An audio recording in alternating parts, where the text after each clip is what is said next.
भगत प्रेमियों, आपका हार्दिक स्वागत है अपने YouTube चैनल शब्दों के माया जाल में।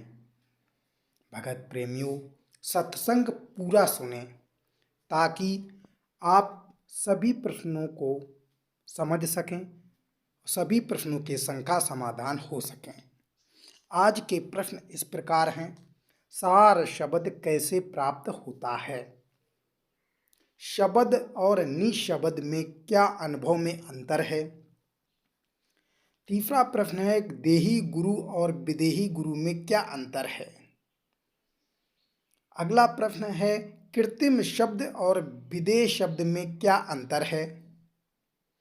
अगला प्रश्न है, देह और विदेह में क्या अंतर है? फिर अगला प्रश्न है, देही और विदेही में क्या अंतर है? भगत प्रेमियों, मोबाइल नंबर है 9119686155। चैनल का नाम है शब्दों का माया जाल। भगत प्रेमियों, चैनल को सब्सक्राइब करें, लाइक करें, शेयर करना ना भूलें। आज का प्रकरण हम यहाँ से प्रारंभ करते हैं, जो कि गीता संग्रह से है। क्या कहना चाहते हैं, समझते हैं। स्थूल तथा सूक्ष्म जो भी संपूर्ण जगत दृश्यमान है वह नहीं है ऐसा आभास होता है। भेद अभेद से रहित तथा कल्याण स्वरूप एकमात्र आत्म तत्व ही सर्वदा विद्यमान है। क्या कहना चाहते हैं? स्थूल और सूक्ष्म, स्थूल और सूक्ष्म का क्या अर्थ है? ये संपूर्ण जगत को सूक्ष्म और स्थूल दोनों में कहा गया है। स्थूल जगत किसे कहते हैं? जो आपको स्थूल आँखों से दिख रहा है, सूरज, चांद, सितारे, ये सब स्थूल जगत है। सूक्ष्म जगत क्या है? जो सूक्ष्म शरीरों में हम सूक्ष्म जगत देखते हैं, सपने में देखते हैं, या नकली सतलोक, अलकलोक, अनामी लोक, अकय लोक, ये देखते हैं, ये सब सूक्ष्म जगत है। स्थूल जगत काल के अंतर्गत आता है और सूक्ष्म जगत महाकाल के अंतर्गत आता है।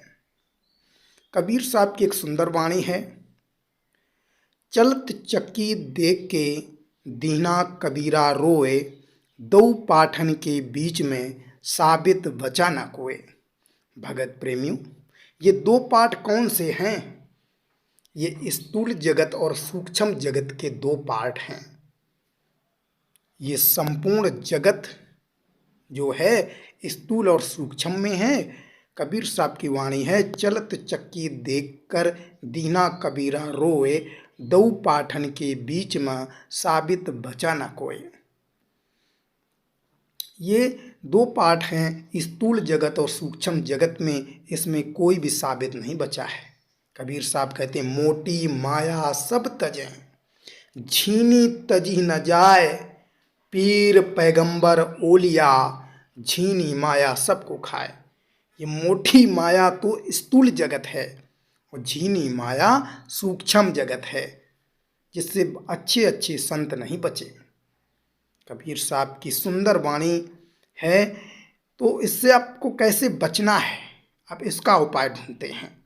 हम इस जगत में कैसे फंस गए, इस चीज को जानेंगे, फिर हम बाहर निकलने की प्रक्रिया को जानते हैं।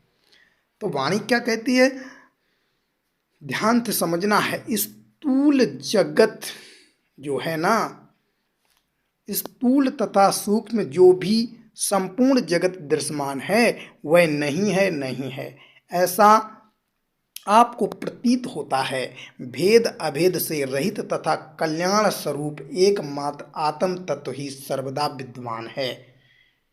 कहने का मतलब क्या है कि जो ये चक्की चल रही है, चल का मतलब होता है चलायमान। अब आपको अचल होना है। हम चल क्यों रहे हैं, चलायमान क्यों हैं? विचारों के कारण। जो हम विचारों के कारण चलायमान हैं, या तो हम बीते हुए कल के बारे में सोचते हैं, या तो आने वाले कल के बारे में सोचते हैं। जो बीच में वर्तमान है उसमें हम ठहरते नहीं हैं, यही अपनी भूल है। इसीलिए तो वाणी कही है कि चाकी चाकी सब कहें, कीली कहे न कोय, कीली संग लागा रहे, ताका बाल वाका न होए। वो कील क्या है? वो आत्म तत्व ही वो कील है।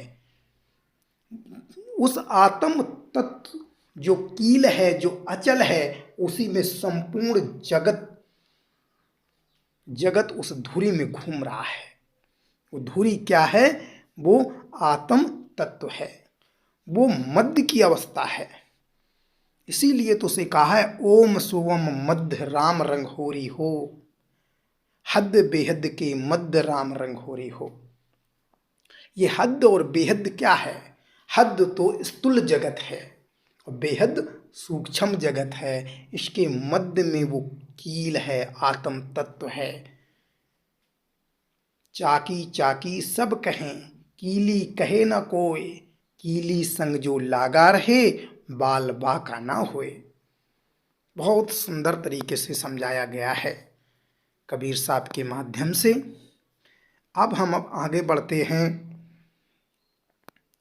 तुम्हारी ना तो माता है, ना कोई पिता है, ना बंधु है, ना पत्नी है, ना पुत्र है, ना मित्र है, ना पक्षपाती है और ना विपक्षपाती भी नहीं है, तब तुम्हारे चित्त में यह संताप कैसा?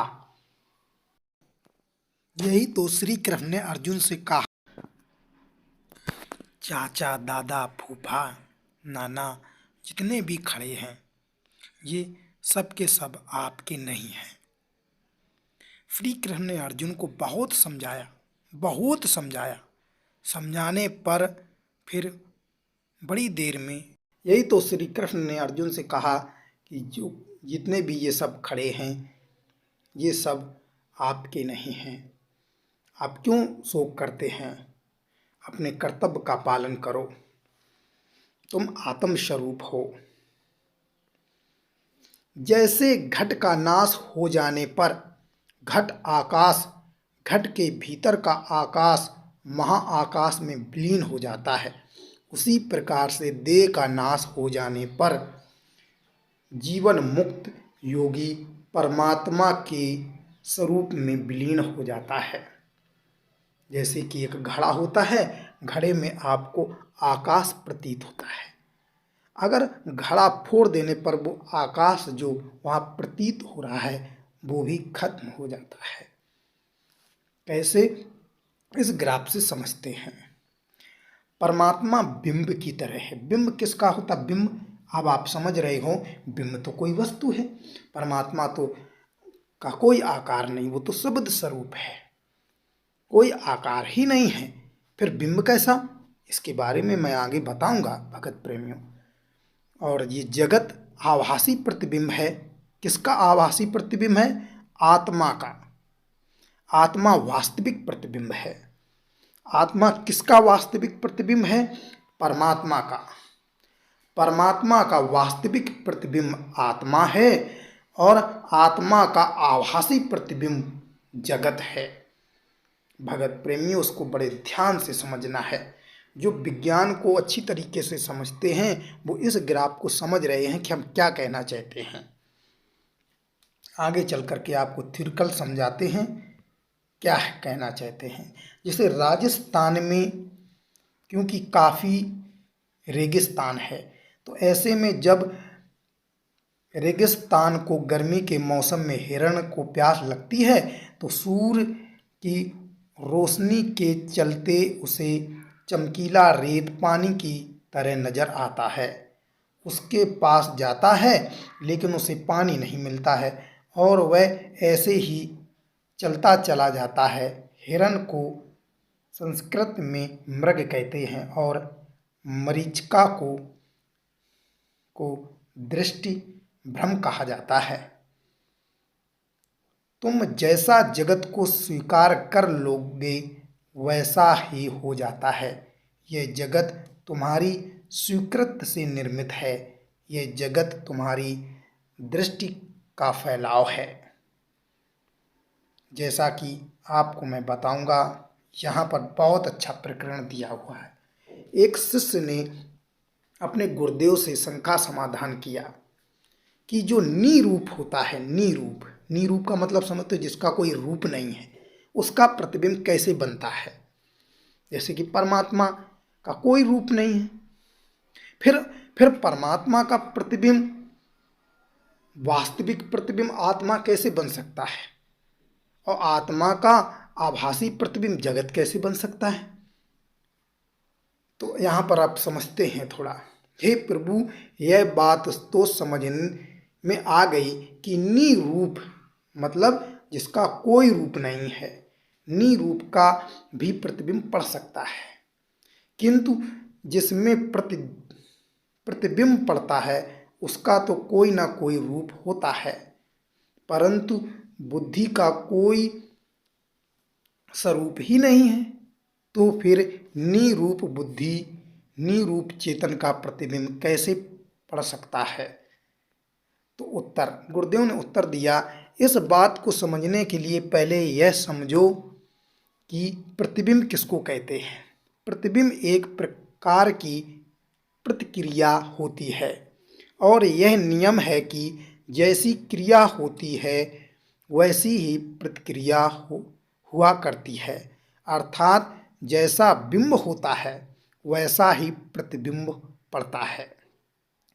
नए मकान में जब हम कोई ध्वनि अर्थात आवाज़ करते हैं तो उसकी प्रतिध्वनि, प्रतिध्वनि मतलब इको आया करती है, अर्थात वह आवाज़ लौटकर फिर हमें सुनाई देती है।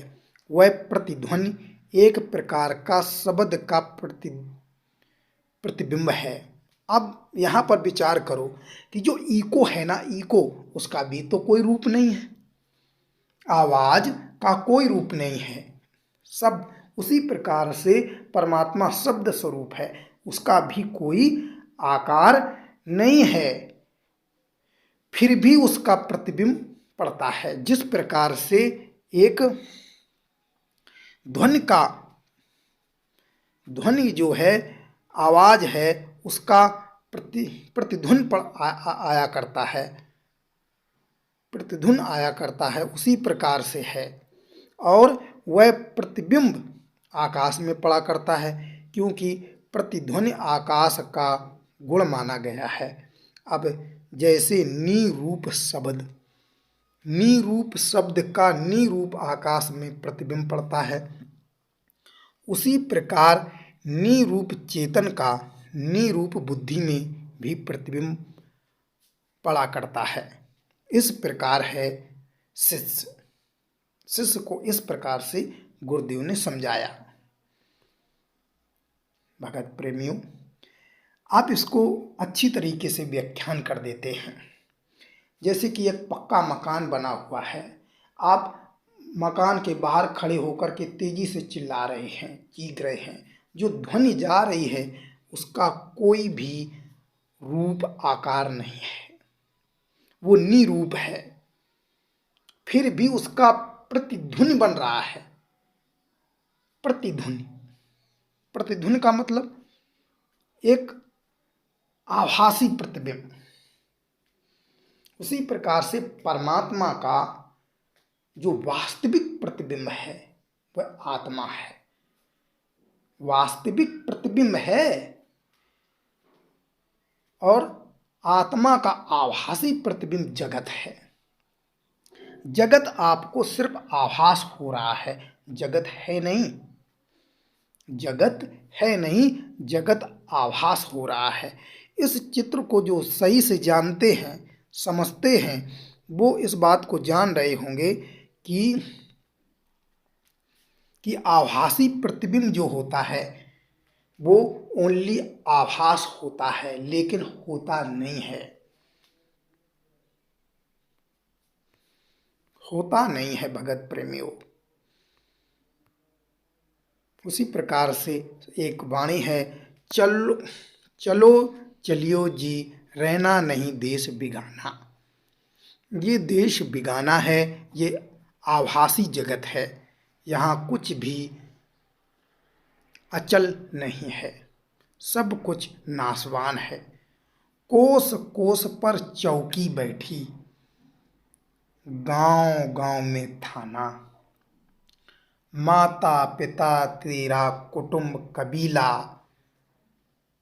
सब मतलब के जाना। या या वालद तेरी कैसे कैसे निभेगी, आगे घास ना ताना। काम क्रोध तेरे असल सिपाही, लोभ मोह यम थाना। काम क्रोध समता कर मारो, खोजो सबद निशाना। कहे कबीर सुनो भाई साधु, सतगुरु का अधर ठिकाना। भगत प्रेमियों, कितनी सुंदर वाणी थी। अब हम आप लोगों को उन प्रश्नों से परिचित कराते हैं, जो प्रश्न इस प्रकार हैं। सार शब्द ना तो आवाज है ना तो मौन है, यह बीच की अवस्था है, जिसे साउंड ऑफ साइलेंट कहते हैं। सार शब्द कैसे प्राप्त होता है? सार शब्द एक साधन है। साधन है, जब हम सार शब्द के अर्थ स्वरूप को जान लेते हैं तब ये प्राप्त ही हो जाता है। सार शब्द का अर्थ स्वरूप किसे कहते हैं, थोड़ा इस पर विचार कर लेते हैं। जैसे एक राम दशरथ का बेटा, एक राम घट घट में रहता, एक राम जगत पसारा, एक राम है जग से न्यारा। यहाँ पर अर्थ स्वरूप का वर्णन किया गया है। अर्थ स्वरूप के बारे में बताया गया है कि हमें सार शब्द के अर्थ स्वरूप को कैसे जानना है। चारों में राम ही आया है, लेकिन सभी के अर्थ अलग अलग हैं। जब इस भाव को पकड़ लेते हैं तो हमें सार शब्द की जब प्राप्ति होती है, तब हम धीरे धीरे निर्विचार समाधि में जाने लगते हैं, और निर्विचार समाधि से ही निर्विकार समाधि उत्पन्न होती है।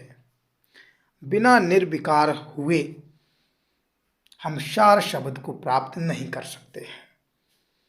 अब बात कर लेते हैं शब्द और निशब्द में क्या अनुभव में अंतर है। नानक साहब की वाणी है, शब्द धरती शब्द आकाश, शब्द के पाछे सारी सृष्टि है। सारी सृष्टि शब्द से उत्पन्न हो रही है। तो यहाँ अब शब्द का अनुभव होगा आपको। जैसे कि एक नकली मूल ज्ञानी बाबा जी हैं, उनका शब्द तक का ज्ञान है। तो जब आपको शब्द का अनुभव होगा तो वहाँ पर आपको सृष्टि का अनुभव होगा कि सृष्टि कैसे उत्पन्न हो रही है। जब आपको यह बोध हो जाएगा सृष्टि कैसे उत्पन्न हो रही है, तो आप वहीं का वहीं फंसे रह जाएंगे, वहाँ से निकल नहीं पाएंगे। वही अकाल अवस्था है, वही अकाल है। अकाल ही सृष्टि कर रहा है, अकाल ही सृष्टि कर रहा है भगत प्रेमियों। और जब हम अकाल से बाहर निकल जाएंगे, धर्मदास ता वास हमारा, काल अकाल ना पावे पारा। जब हम अकाल से बाहर निकल जाएंगे, शब्द से बाहर निकल जाएंगे, तब हमें निशब्द का बोध होगा। निशब्द के बोध में ना तो सृष्टि है ना तो सृजनहार है, ना तो सृष्टि है ना तो सृजनहार है। वहाँ पर बिल्कुल शांति है, बिल्कुल अचल अवस्था है। जहाँ पर सृष्टि हो रही है वह अचल कैसे हो सकती है? वह अवस्था अचल नहीं है, क्योंकि वहाँ सृष्टि हो रही है, हलचल हो रही है। जहाँ हलचल है उसे अचल कैसे कह सकते हैं? नहीं कह सकते हैं। अचल का अर्थ होता है शांत, ना सृष्टि ना सृजनहार। निशब्द का जब बोध होता है तब ऐसा होता है। देही गुरु और विदेही गुरु में क्या अंतर है? पहला नंबर तो भगत प्रेमियों, आज तक जितने भी कथा कथित हुए हैं, सभी ने देही का अर्थ देह बताया है। देह मतलब शरीर, लेकिन ऐसा नहीं है। देही का अर्थ होता है जीव अवस्था। देही का अर्थ होता है जीव अवस्था और विदेही का अर्थ होता है पीयू अवस्था। तो जो गुरुजन जीव अवस्था में होते हैं उन्हें देही गुरु कहा जाता है। देही गुरु भी मार्गदर्शक होता है, क्योंकि आपको भूगोल, इतिहास, गणित सब कुछ तो पढ़ा रहा है, वह मार्गदर्शक है। और आपको संस्कृत भी पढ़ा रहा है, आपको गीता पुराण भी पढ़ा रहा है, देवी देवताओं को भी पहचान करवा रहा है कि ये राम है, ये लक्ष्मण है, ये हनुमान है, ये कृष्ण है। लेकिन उसे आत्मबोध नहीं होता है, क्योंकि वह पीयू अवस्था को प्राप्त नहीं कर पाया होता है। देही गुरु का अर्थ होता है जीव अवस्था का गुरु, उसकी अवस्था भी जीव की अवस्था है। अब बात कर लेते हैं विदेही गुरु की। विदेही गुरु का मतलब है, विदेही का अर्थ है पीयू अवस्था। जैसे राजा जनक का तो शरीर था, फिर भी उन्हें विदेही कहते थे। अब बताओ, कोई कहे विदेही का मतलब होता बिना शरीर का, तो राजा जनक का तो शरीर था, फिर उन्हें विदेही क्यों कहा गया? क्या कारण था? अरे, विदेही का अर्थ होता है पीयू अवस्था। राजा जनक ने पीयू अवस्था को प्राप्त कर लिया था, क्योंकि उन्हें आत्मबोध अष्टावक्र के द्वारा हो गया था। उसी प्रकार से जो तुम्हारे सभी भ्रम को दूर कर दे, तुम्हारी अवस्था को अचल कर दे, वही विदेही गुरु है। जो तुम्हें निशब्द लखा दे, वही विदेही गुरु है। भगत प्रेमियों, आप बात कर लेते हैं कृत्रिम शब्द की। कृत्रिम शब्द और विदेह शब्द में क्या अंतर है? कृत्रिम शब्द जड़ होता है, जो मुख से हम बोल रहे हैं तो ये जड़ है। जड़ किसको कहते हैं? जड़ शब्द किसको कहते हैं? जो दो वस्तुओं के टकराने से आवाज आती है।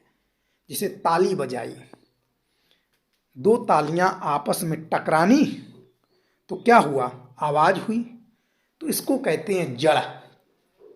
कृत्रिम शब्द जो होते हैं वो जड़ ध्वनि होती है। और विदेह का अर्थ होता है चेतन।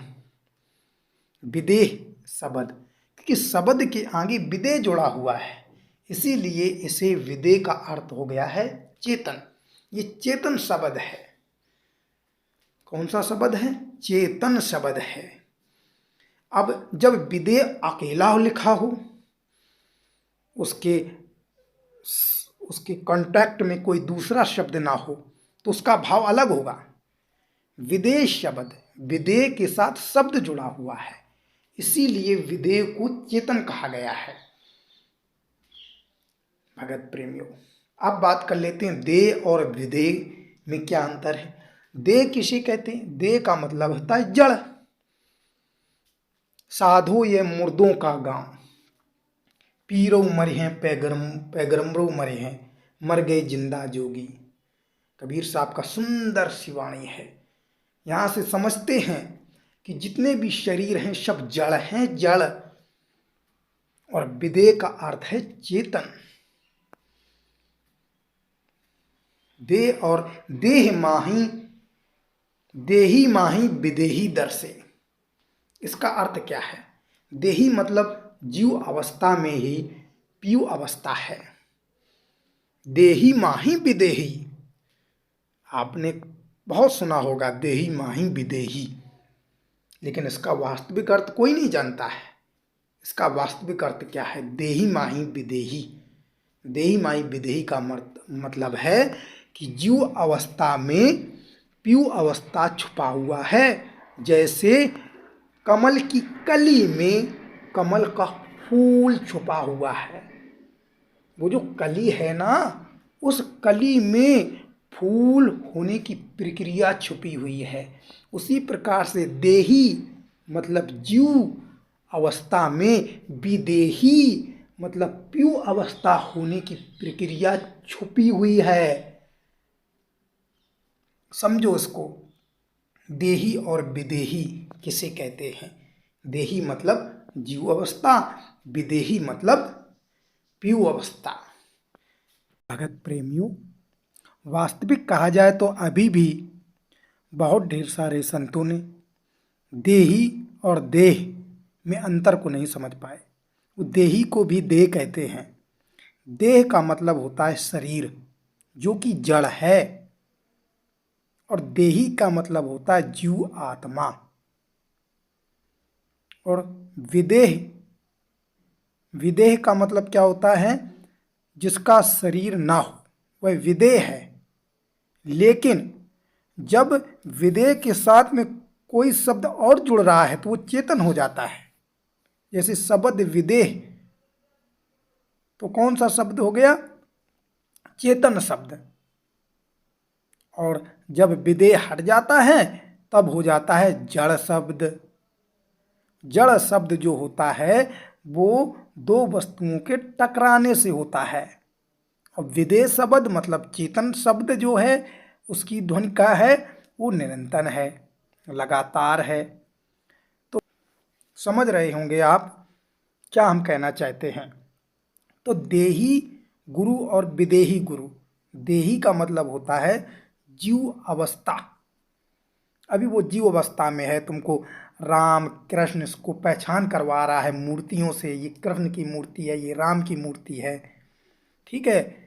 उसके आत्म तत्व से परिचित नहीं करवा रहा है, आत्मबोध नहीं करवा रहा है आपसे, निशब्द का भेद नहीं दे पा रहा है। जब निशब्द का भेद गुरु देता है तो उसे कहते हैं विदेही गुरु। विदेही गुरु का मतलब होता है पीयू अवस्था। शरीर होते हुए भी शरीरों से न्यारा होता है।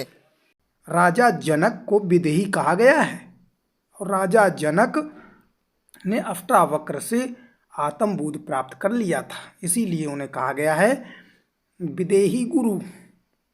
कबीर साहब को भी विदेही गुरु कहा गया है। विदेही गुरु का मतलब है पीयू अवस्था, ये उच्च अवस्था है, ये निर्विचार समाधि की अवस्था है। जब आप निर्विचार हो जाएंगे तो निर्विकार हो जाएंगे, और निर्विकार होते ही निशब्द प्राप्त हो जाता है, जिसे सार शब्द कहते हैं।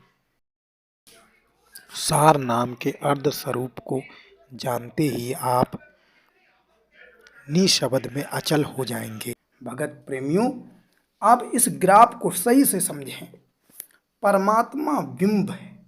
बिंब, बिंब का मतलब क्या होता है? जिसका प्रतिबिंब बने उसको उसको बिंब कहा जाता है। जैसे ध्वनि, ध्वनि का प्रतिध्वनि। अब ध्वनि का प्रतिध्वनि बन रहा है तो प्रतिध्वनि क्या है? और ध्वनि का है क्या है? ध्वनि तो हो गया बिंब, और जो वापस आ रही है, यू टर्न वापस हो रही है, जीव को वैसी आवाज वापस हो रही है, उसको बोलते हैं प्रतिध्वनि। उसी प्रकार से परमात्मा एक बिंब है, और उसका प्रतिबिंब जो है वह है आत्मा। आत्मा वास्तविक प्रतिबिंब है, आभासी प्रतिबिंब नहीं है, वास्तविक प्रतिबिंब है परमात्मा का। परमात्मा का वास्तविक प्रतिबिंब क्या है? आत्मा। और आत्मा का आभासी प्रतिबिंब जगत है। जिस प्रकार से रस्सी को तुमने सर्प समझ रखा है, ये आभास है, आभासी प्रतिबिंब। जब राजस्थान में जाएंगे तो वहाँ पर मरीचिका किसे कहते हैं? रेत में दोपहर के समय में सूरज की रोशनी से रेत चमकता है तो लगता है कि पानी भरा हुआ है, जलाशय है, लेकिन वहाँ पहुँचोगे तो वह जलाशय नहीं मिलेगा। वो क्या था? वो आभासी प्रतिबिंब था। उसी प्रकार से ये संपूर्ण जगत आभासी प्रतिबिंब है। भगत प्रेमियों, आप समझ गए होंगे कि देही गुरु और विदेह गुरु में क्या अंतर है। शब्द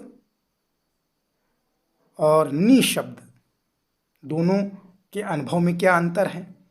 शब्द से तो सृष्टि उत्पन्न हो रही है, वहाँ सृष्टि का बोध हो जाएगा आपको। सृष्टि का जब तुम्हें बोध होगा तो आप सृष्टि में ही फंसे रहेंगे। शब्द से सृष्टि हो रही है। शब्द को ही अकाल कहा गया है, वहीं से सृष्टि हो रही है। लेकिन जो महाकाल है वो तो तुमको सूक्ष्म जगत में फंसा के रखता है, और काल है ये स्थूल जगत में फंसा के रखता है। और जो काल है ये स्थूल जगत में फंसा के रखता है, महाकाल सूक्ष्म जगत में फंसा के रखता है। अब बात कर लेते हैं अकाल की। अकाल तो तुम्हें भ्रम में डाल देता है कि सृष्टि तुम ही कर रहे हो, और तुम सृष्टि का अनुभव करते हो, और वहाँ पर तुम्हें सूक्ष्म अहंकार हो जाता है कि मैं सृष्टि कर रहा हूँ। वहाँ मुक्ति नहीं है। इसीलिए कहा गया धर्म दास्तां वास हमारा, काल अकाल ना पावे पारा। काल अकाल से परे निशब्द है, जहाँ पर ना तो सृष्टि है ना तो सृजनहार है। वो है प्यू अवस्था, वो है विदेही गुरु की अवस्था, वो है निर्विचार की अवस्था, निर्विकार की अवस्था।